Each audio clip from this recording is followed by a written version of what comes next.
apa yang diperintahkan sesuai dengan dalil dan contoh. Maka akal profesor sudah tidak bisa lagi mengutak-ngatik yang namanya ibadah. Walaupun sekarang mulai nih para profesor karena haji terlalu lama nungguin, ya, bahkan ada yang 25 tahun sudah haji kapan aja boleh. Nah itu tuh profesor ngaco tuh. Karena haji itu ibadah jelas, ada perintahnya, ada contohnya. Kalau umroh kapan saja bisa, oke sepakat itu. Itu contohnya Pak ya. Nah, jadi kalau pertanyaan, kenapa tayamum tidak seperti wudu? Ya seperti itu memang tayamum. Ya, karena memang dia ibadah. Nah, makanya dalam kaitan yang kita bahas ini, wudu itu kan kita mulai dari cuci tangan sampai cuci kaki, itu kan di sana ada sunnah, ada wajib. Tapi insya Allah kalau wudu, insya Allah sunnahnya kita bawa semua ya. Nah, walaupun airnya dikit masih kita karena terbiasa tuh. Rasanya kalau nggak nyuci tangan rasanya nggak pas banget tuh langsung muka kira-kira begitu. Begitu Pak ya. Kemudian kaitannya yang kedua tadi, berwudu itu dari apa? Air embun saja boleh. Air embun yang ada di rumput, ya, itu sah. Kemudian air dari mana saja selama itu tidak bercampur dengan yang najis masih boleh. Daerah sana, daerah Kulon itu masih ada wudu pakai bak besar, ya kan? Pak Rohiman mungkin masih temu ya di sana ya, masih ada ya. Kita kalau bapak daerah sana, daerah Serang ke sana tuh, ya baknya besar, wudunya kakinya nyemplung, begitu dikumur-kumur, kumur nyamplung lagi ke situ, ya. Pertanyaannya sah atau tidak? Sah karena airnya itu banyak airnya itu, ya. Ukuran air banyak itu kan 60 kali 60 kali 60. Ini baknya berapa meter. Ya. Jadi Bapak kalau belum biasa itu ya sudah ngeri-ngeri aja itu. Ya. Tangan langsung nyebur, kumurnya langsung hasil kumurannya nyebur lagi ke situ. Kaki juga dicucinya nyebur lagi ke situ. Wah. Jangan-jangan belum wudu sudah panas dingin tuh. Pertanyaannya sah enggak? Sah. Selama airnya itu banyak. Nah, kalau tadi airnya sedikit, harus dipastikan dia bercampur dengan najis atau tidak. Nah, kalau kita kan sekarang model wudunya sudah pakai keran sudah. Ya. Sudah tidak ada lagi keraguan air itu bercampur dengan yang lain. Begitu Pak? Baik, silakan berikutnya. Mas Jajan, sebentar, yang Bapak aja dulu itu. Iya. Nanti Pak Toto.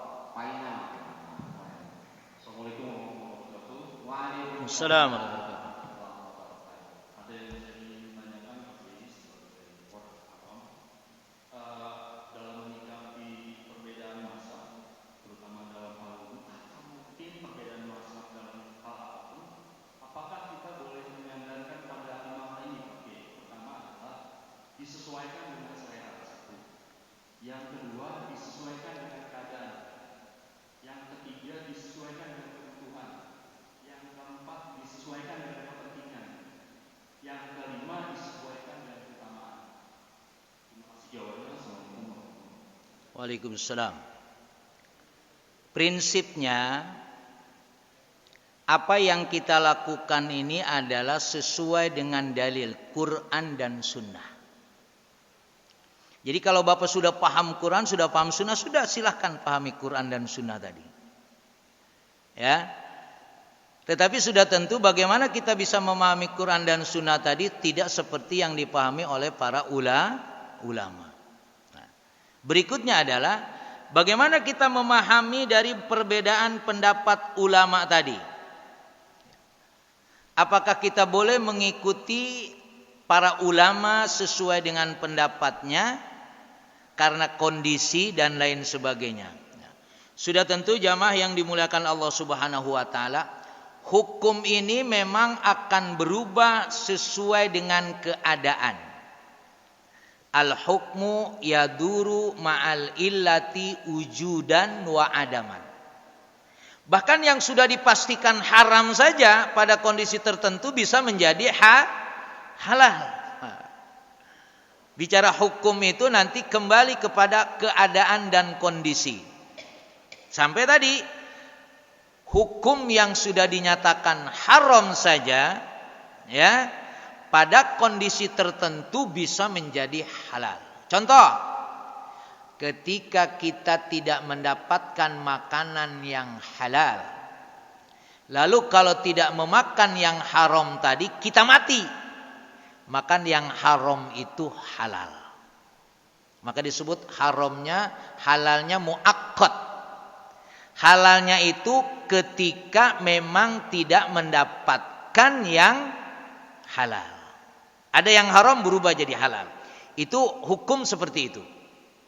Ya. Maka kaitannya dengan apa yang menjadi perbedaan pendapat, ya lebih lentur lagi sebetulnya.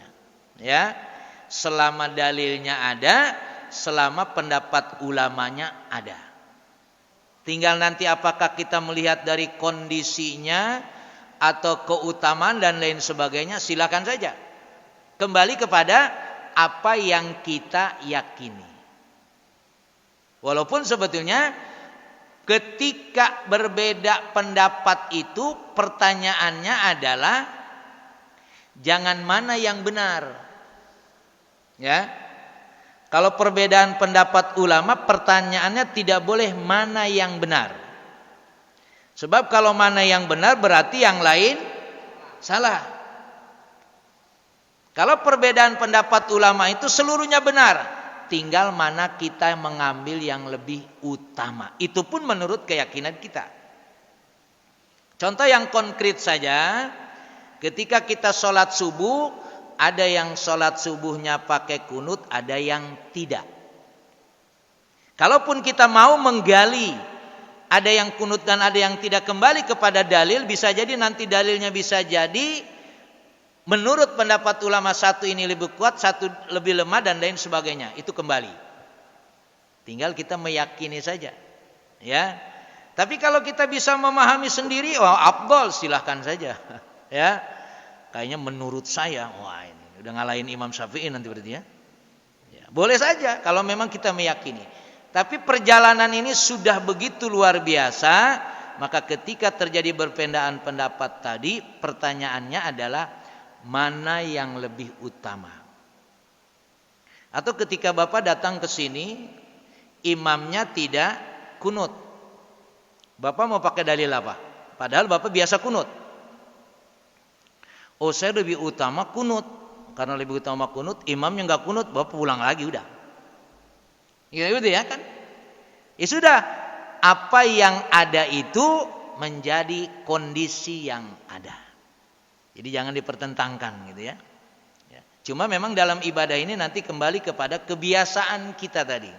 Ya, kembali kepada kebiasaan kita dan kenikmatan dalam ibadah. Sudah tentu perbedaan itu tidak bisa dijadikan dasar untuk kita tidak mengikuti pendapat orang lain. Saya kira begitu ya. Nah, jadi tetap prinsipnya kita melakukan ibadah ini sesuai dengan apa yang dijelaskan oleh Quran dan hadis. Tetapi seberapa kita mampu memahami Quran dan hadis? Nah, makanya alhamdulillah ya, al ulama warasatul anbiya.